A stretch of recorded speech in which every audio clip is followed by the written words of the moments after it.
जय श्री कृष्णा दोस्तों, किशोरी क्रिएशन से मैं सपना शर्मा आप सभी का हार्दिक स्वागत करती हूँ आपके अपने चैनल। दोस्तों, मैं आपके लिए ज्येष्ठ महात्म्य के सारे अध्याय सुना रही हूँ। इससे पहले के 6 अध्याय मैंने मेरे चैनल पर डाले हुए हैं। अगर आपने उनको नहीं देखा है, नहीं सुना है, तो आप मेरे चैनल पर जाकर उनको देख भी सकते हैं और श्रवण भी कर सकते हैं।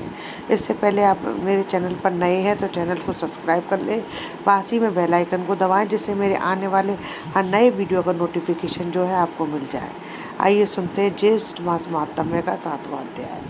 शाश्वत और अश्वत्थ वृक्ष है, जिसकी जड़ें तो ऊपर की ओर और शाखाएं नीचे की ओर। पत्तियां वैदिक स्रोत, पत्तियां जो है वैदिक स्रोत हैं। जो इस वृक्ष को जानता है वह वैदिक ज्ञाता है। वेदों का क्या प्रयोजन है? इस अध्याय में बताया गया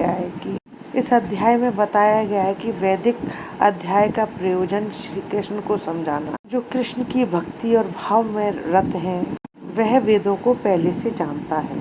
इस भौतिक जगत में जो है बंधन की तुलना अश्वत्थ वृक्ष से की गई है। जो व्यक्ति सकाम कर्मों में लगा रहता है उसके लिए इस वृक्ष का कोई भी अंत नहीं है। वह एक शाखा से दूसरी शाखा की ओर, तीसरी से चौथी शाखा की ओर घूमता रहता है। इस जगत रूपी वृक्ष का जो है कोई अंत नहीं होता और इस वृक्ष में जो आसक्त है तो उसकी मुक्ति की तो कोई संभावना ही नहीं है।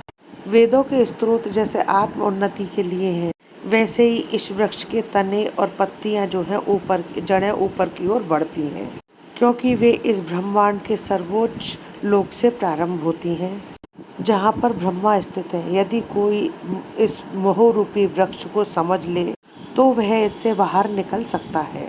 बाहर निकलने की इस विधि को जो है जानना बहुत आवश्यक है।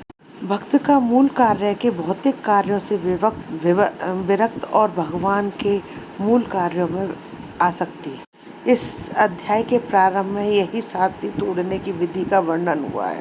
जैसे संसार की जड़ें ऊपर की ओर बढ़ती हैं, तो इसका अर्थ है ब्रह्मांड की सर्वोच्च लोक भौतिक पदार्थ अर्थ की यह प्रक्रिया शुरू होती है और वहीं से सारे ब्रह्मांड का जो है विस्तार होता है, जिसमें अनेक लोक जो है उसकी शाखाओं के रूप में होते हैं।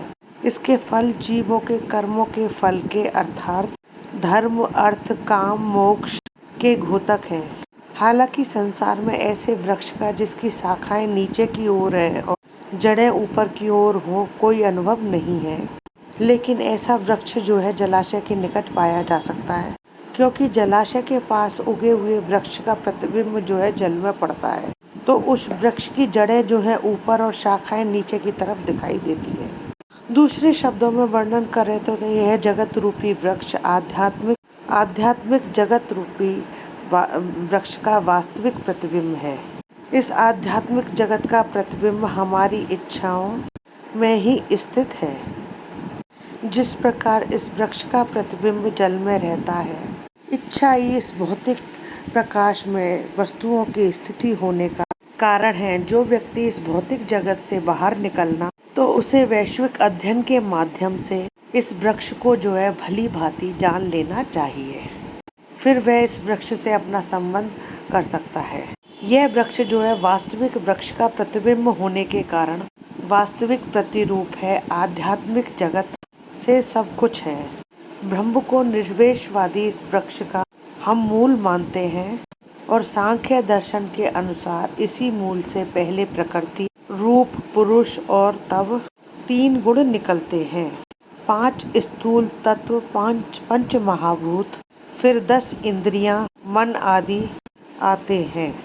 इस प्रकार वे सारे संसार को जो है 24 तत्वों में विभाजित करते हैं और ब्रह्म जो है समस्त अभिव्यक्तियों का केंद्र है। तो एक प्रकार से यह भौतिक जगत जो है 180 अंश अक्ष गोलार्ध में है और दूसरे 180 अक्ष गोलार्ध में जो है आध्यात्मिक जगत है, क्योंकि यह भौतिक जगत जो है उल्टा प्रतिबिंब है, क्षणिक है। क्योंकि प्रतिबिंब भी जो है क्षणिक ही होता है, क्योंकि कभी वह दिखाई देता है और कभी दिखाई नहीं देता है।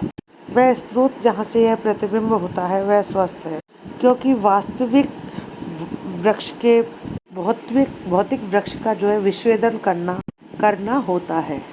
जब कोई कहता है कि फला व्यक्ति वेद जानता है, तो इससे यह समझा जा सकता है कि वह इस जगत की आसक्ति से विच्छेद करना जानता है और वह इस विधि को जानता है तो उसे वास्तव में समझिए कि वह वेदों का ज्ञाता है।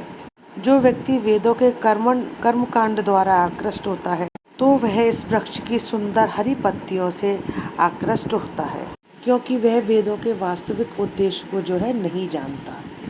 वेदों का उद्देश्य जो है स्वयं भगवान ने प्रकट किया है, और वह है कि वह इस प्रतिबिंब वृक्ष को काट कर आध्यात्मिक वृक्ष को वास्तविक जगत प्राप्त करना चाहता है। अतः इस रचना का शुरू का ज्ञान न अंत और न ही वैसा स्वरूप जैसा दिखाई देता है पाया जाता है।